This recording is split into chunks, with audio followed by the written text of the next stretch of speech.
But the fruit of the Spirit is love, joy, peace, patience, kindness, goodness, trustworthiness, gentleness, self-control. Against such there's no Torah. In other words, the Torah has no issue with you doing these things. The Torah has issues with you doing the other things. But notice in this fruit of the Spirit thing, first of all, there's not multiple fruits. These are all fruit of the Spirit. The Spirit yields all of these things. There's 9 of them. So if you're trying to walk out the Torah, but you have no joy because you're all frustrated all the time and nobody agrees with you on something, or people are different about the way they see the Torah, well, then you're not really walking in the Spirit of truth, are you? If you don't have any love and patience and peace about these things, then you're not really walking this out correctly. Amen. If you don't have the patience with people, or the gentleness in how you share your understandings, or the self-control to know when to share and when not to share, the discipline required to do all these things, then you're still wrong. And by the way, by inference, Kefa is saying, then you're still not getting into the kingdom. Because the opposite of these things is the things that keep you out of the kingdom. Amen. A lack of these things is the thing that keeps you out of the kingdom. Now, we talked about in part 1, we were talking about the tree. On the one side, there's the tree of life, and the tree of life has this: joy, love, peace, patience, kindness, goodness, all that stuff. The other tree has the lust of adultery and uncleanness and indecencies and all of the fleshly stuff. The I like, I want, I need. The I. It's the wrong tree.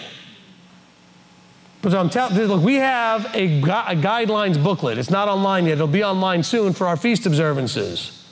And in the guidelines booklet, it says in one of the encouragements, I'll call it, one of the guideline instructions, that if you have a topic of commandments or Torah or Scripture, that when you tend to talk about it, you don't maintain your fruit of the Spirit, I encourage you not to talk about it.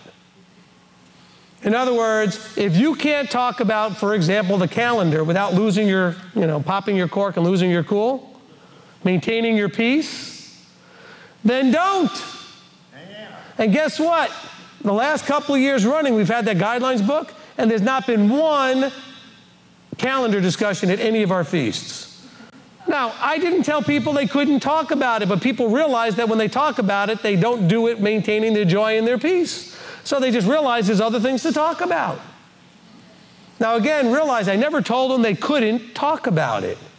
I simply said, if you can't talk about whatever it is, for some people, it's the nature of Messiah, the name, or how you pronounce the name, or the calendar, or whatever. Whatever the particular pet doctrine you have is that gets under your skin and kind of gets your blood boiling, that's the one I encourage people not to talk about, because you must do your utmost to maintain your shalom, Amen. Your peace, your joy, your fruit of the Spirit. And that takes self-control. Kefa talked about it. Shaul's talking about it here. Moses talked about it. If you don't have enough self-control and discipline to maintain all these fruit of the Spirit while doing anything and you're walking out of Torah or conversing with another person, you are not to do it. Because then you're failing in your walk. And you're certainly not helping them. Amen. But if you're creating a quarrel, well, that's part of the other fruit. Or a faction or dissensions, that's part of the other fruit. That's the flesh. We read that in the previous verses. By the same token and by the same inference, if you can't stay joyful, peaceful, gentle, kind, patient, merciful, compassionate, loving, then you are not to do it either. Amen. And how many of you see this on Facebook every day? Is people popping their corks and losing their patience and getting all mad at each other? They're failing here. They're failing here.